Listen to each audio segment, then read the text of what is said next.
नमस्कार। इस चैनल में आपका स्वागत है। पूर्व की तरह 2022 1 फरवरी को वित्त मंत्री श्रीमती निर्मला सीतारमण अपना बजट पेश करेगी। हम पूर्वानुमान लगाते हैं कि इस बजट में क्या क्या हो सकते हैं। तो इस बार बजट में सबों की बहुत कुछ उम्मीदें हैं। इसकी दो वजह है। पहली, कोरोना के कारण सरकार कुछ फंड बढ़ाना चाहती है, तो दूसरी, 5 राज्यों में चुनाव हो रहे हैं। सरकार चाहेगी इस बजट के माध्यम से कुछ अपने मतदाताओं को लुभाने के लिए। यद्यपि चुनाव आयोग की नज़र भी है, फिर भी इस बार बजट में हम उम्मीदों को कयास लगा रहे हैं और हमारे चैनल के माध्यम से 7 उम्मीदें हैं। तो आइए इन उम्मीदों को देखते हैं। तो पहली उम्मीद, जो कि अच्छी खबर नहीं है, 10D में बदलाव हो सकते हैं। क्या है 10D?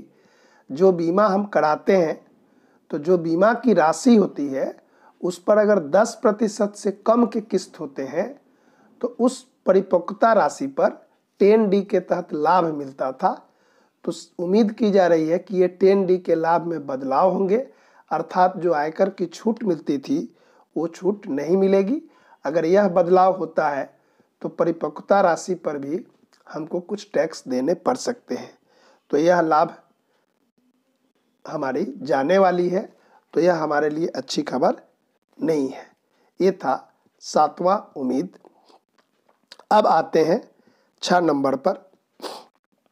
6 नंबर की बात है कि आयकर दर में कोई परिवर्तन होने की संभावना नहीं है।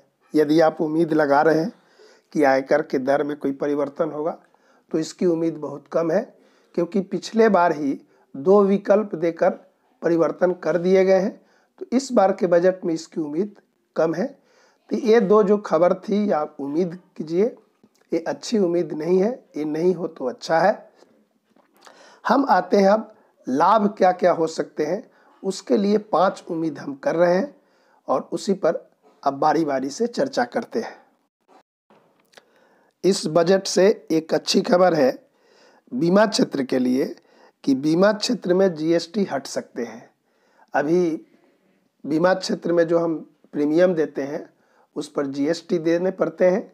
तो बीमा कंपनी को भी GST लेते हैं तो ग्राहक से ही लेते हैं, जिससे बीमा क्षेत्र का ये मांग है कि GST को हटाया जाए।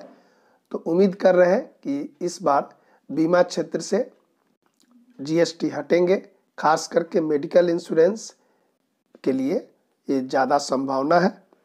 ये हमारी पहली और लाभकारी उम्मीद है।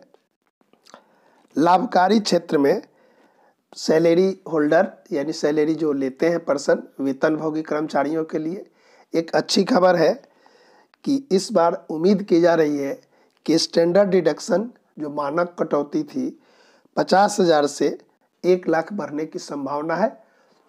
और इसकी उम्मीद बहुत की जा रही है कि अपने वेतनभोगी कर्मचारियों को सरकार लाभ देना चाहती है, बल्कि कुछ इसे देकर लुभाना चाहती है।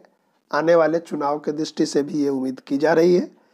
तो ये उम्मीद होगी तो हम वेतनभोगी के लिए ये लाभकारी होंगे।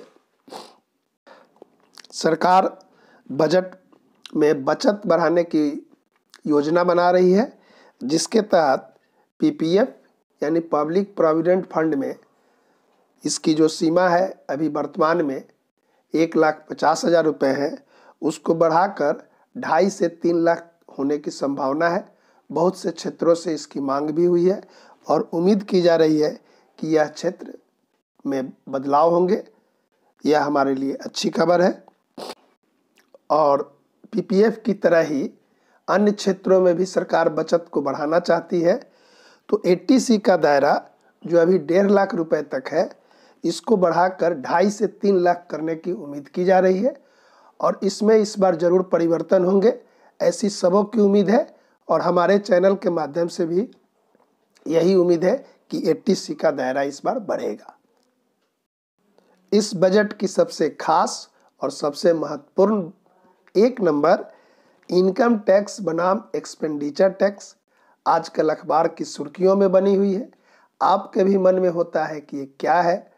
तो ऐसा अध्ययन से पता चला है कि वेतनभोगी को छोड़कर अन्य क्षेत्र में जो लोग आय अर्जित करते हैं वो अपना खर्च दिखाकर आय को कम दिखाते हैं और आयकर की सीमा उनकी कम हो जाती है, सरकार को आय बहुत कम होती है।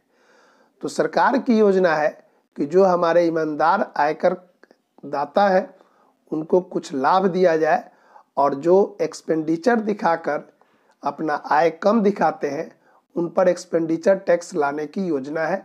ऐसी सुर्खियों में बनी हुई है।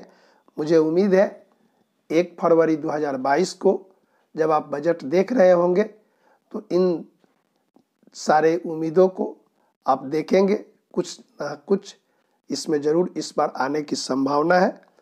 तो आइए अब हम इंतज़ार करते हैं 1 फरवरी को जो बजट पेश होंगे। अंत में धन्यवाद।